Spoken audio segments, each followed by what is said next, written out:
Chapter 7 आज हम start कर रहे हैं। पिछली बार मैंने आपको वीडियो दिखाया था, आपने वेदर और क्लाइमेट के बारे में पढ़ा होगा। आज हम बुक में से एक्सप्लेन कर रहे हैं, ठीक है।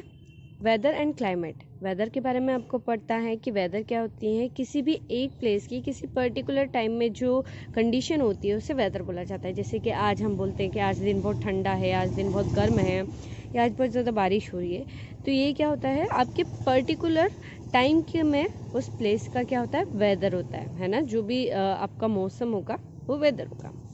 और वेदर को किसी एक लार्ज एरिया का, बहुत बड़े एरिया का अगर कभी हमें वेदर निकालना होता है और बहुत लंबे टाइम के लिए निकालना होता है तो उसे क्लाइमेट कहते हैं। आप पिछली क्लास में पढ़ चुके हो। अब आगे हम पढ़ते हैं।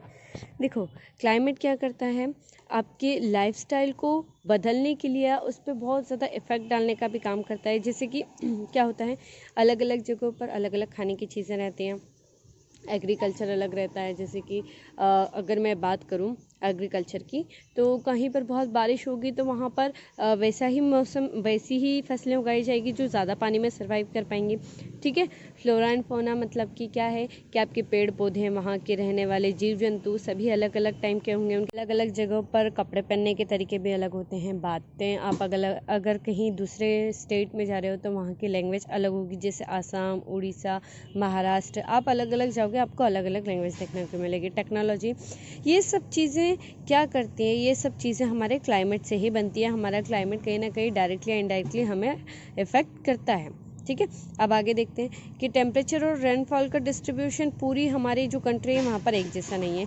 कहीं पर तो बहुत ज़्यादा गर्मी है, कहीं पर बहुत ज़्यादा ठंड है, और कहीं पर इक्वल टेम्परेचर होता है।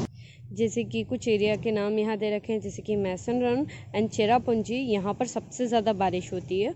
और बीकानेर जो राजस्थान में है वहाँ पर बहुत कम बारिश होती है ना। तो यहाँ पर अभी आपको पता चला कि क्या होता है, टेम्परेचर या फिर इनके जो डिस्ट्रीब्यूशन है रेनफॉल का एक जैसा नहीं है। कहीं कहीं बहुत ज़्यादा बारिश होती है और कहीं कहीं बहुत कम बारिश होती है। अब देखो, कई सारे फैक्टर्स होते हैं जो आपके क्लाइमेट को, किसी एक पर्टिकुलर प्लेस के क्लाइमेट को बदलने का काम करते हैं। जैसे कि वो लोकेशन किस प्लेस पे है, उसकी लोकेशन कैसी, ये सबसे बड़ा रोल डिफाइन करता है हमारा। तो कोई लोकेशन किसी प्लेस की बहुत मायने रखती है उसके क्लाइमेट के लिए। जैसे कि अगर वो प्लेस माउंटेन के पास होगा तो वो ज़्यादा ठंडा होगा अदर प्लेस के मुकाबले, जो कि किसी डेजर्ट के पास होगा या सी के पास होगा तो वो ज़्यादा गर्म होगा, बजाय जो प्लेस माउंटेन के पास होगा वो ठंडा होगा, ठीक है। टेम्परेचर, वहाँ कितनी बारिश होती है, कैसी विंड की डायरेक्शन है, ये सारे उस प्लेस के क्लाइमेट को चेंज करने का, अफेक्ट करने का काम करते हैं। नेक्स्ट,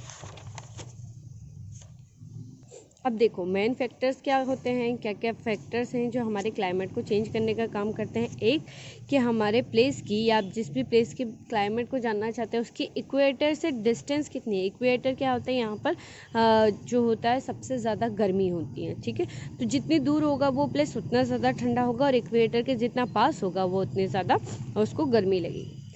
अब सी लेवल से उसकी हाइट कितनी है, और इसके बाद क्या, वो सी से कितनी दूरी पर है। ये तीन मेन फैक्टर्स होते हैं जो एक प्लेस के क्लाइमेट को डिटरमाइन करने का काम करते हैं।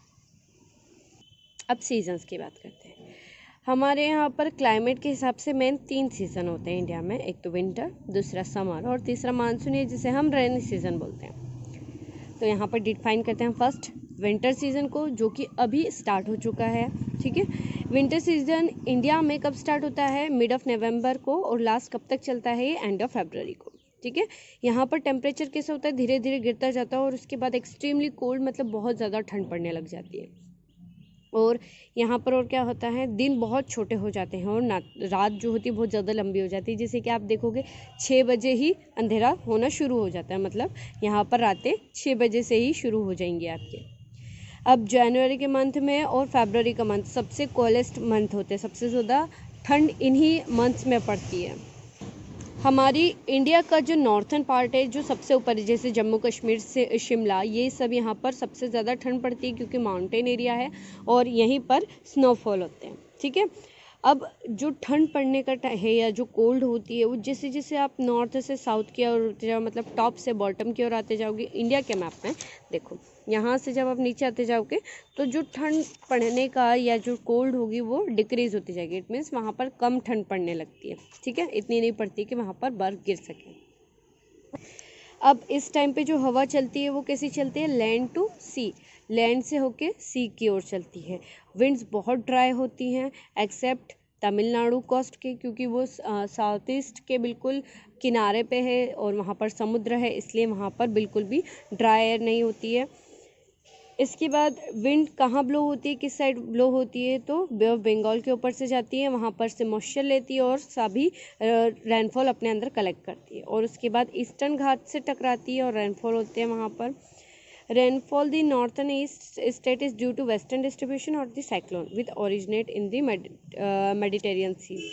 या तो वहाँ पर जिस टाइम पे हमारे यहाँ क्या होता है, ठंड पड़ रही होती है, उस टाइम पे जो हवा होती है वो मॉइस्चर लेके जाती है। और ये कहाँ से बनता है, आपका जो रेनी सीज़न, पूरा जो बादल बनने की, जो क्लाउड बनने की जो पूरी प्रोसेस होती है वो उस टाइम पे काम या तो साइक्लोन से बनता है मेडिटेरियन सी के, या फिर वेस्टर्न डिस्ट्रीब्यूशन के आपके जो सी होंगे वहाँ से बनेगा, ठीक है।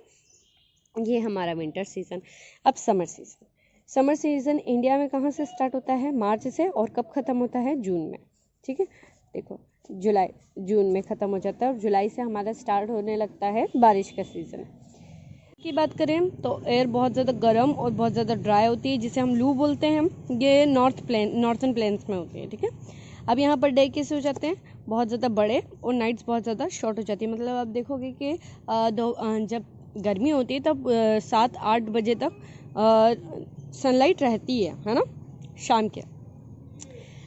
जबकि अगर मैं देखूं तो हिली एरियाज़ जो होते हैं इसके रिलेटिवली कोल्ड होते हैं। मतलब यहाँ पर हिली एरियाज़ में थोड़ा ठंडा होता है, इसीलिए जो लोग प्लेन्स में रहते हैं वो गर्मियों के टाइम पे हिली रीजन से हिल स्टेशन जाना ज़्यादा प्रेफर करते हैं, ठीक है। इसके बाद लास्ट मानसून सीज़न इंडिया में स्टार्ट होता है जून के एंड में और चलता है लास्ट सितंबर तक। यहाँ पर जो विंड होती है वो सी टू लैंड बहती है ना, या ब्लो करती है। इसके बाद यहाँ पर जो एयर होती है वो बहुत ज़्यादा मॉइस्चर लेके चलती है, मतलब कि एकदम नमी होती है। इसीलिए जब हम कपड़े सुखाते हैं गर्मी बारिश के टाइम पे, तो हवा इतनी ज़्यादा नमी वाली होती है कि कपड़े आसानी से सुखाने में बहुत ज़्यादा दिक्कत होती है ना। हमारे आसपास जितने भी जो वेदर होता है, जो एनवायरनमेंट होता है, वहाँ पर नमी रहती है, हर चीज़ गीली होती है, क्योंकि हमारी जो एयर होती है उसमें क्या होता है, वाटर के छोटे छोटे वेपर्स होते हैं। ये जैसे ही एयर जो है जैसे ही लैंड पर आती है, ये ऊपर हिल स्लोप्स या माउंटेन्स के ऊपर चढ़ने लगती है। जैसे ही ऊपर राइज करती हैं या ऊपर की ओर जाती हैं, ये विंड्स जो होती है बहुत ज़्यादा ठंडी हो जाती हैं और अपनी मॉइस्चर को कलेक्ट करने की या होल्ड करने की जो कैपेसिटी होती है इनको लूज़ कर देती है। मतलब ख़त्म हो जाती है इनकी मॉइस्चर को होल्ड करने की कैपेसिटी, जिससे कि क्या होती है, बारिश होने लग जाती है। अब जो टेम्परेचर होता है वो अभी भी हाई है, स्टिल हाई, बट जो वेदर होगा वो इतना हॉट नहीं होगा, because clouds protect the land from the sun. जो क्लाउड्स होते हैं वो क्या होते हैं, सनलाइट्स को हाइड कर देते हैं, दिखती नहीं है, ठीक है। And rains cools the air, और क्या होता है, बारिश जब होती है तो हवा भी ठंडी हो जाती है। मैसनराम इन मेघालय सबसे ज़्यादा हाईएस्ट रेनफॉल था, हमने अभी पढ़ा था।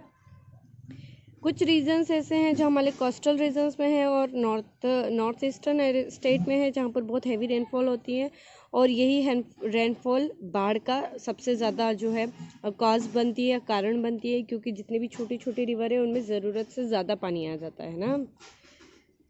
तमिलनाडु में बारिश नहीं होती रेनफॉल के ड्यूरिंग मानसून सीजन में। राजस्थान और कच्छ सबसे कम रेनफॉल होती है। ये आपका चैप्टर कंप्लीट। क्वेश्चन आंसर देखते हैं हम आगे।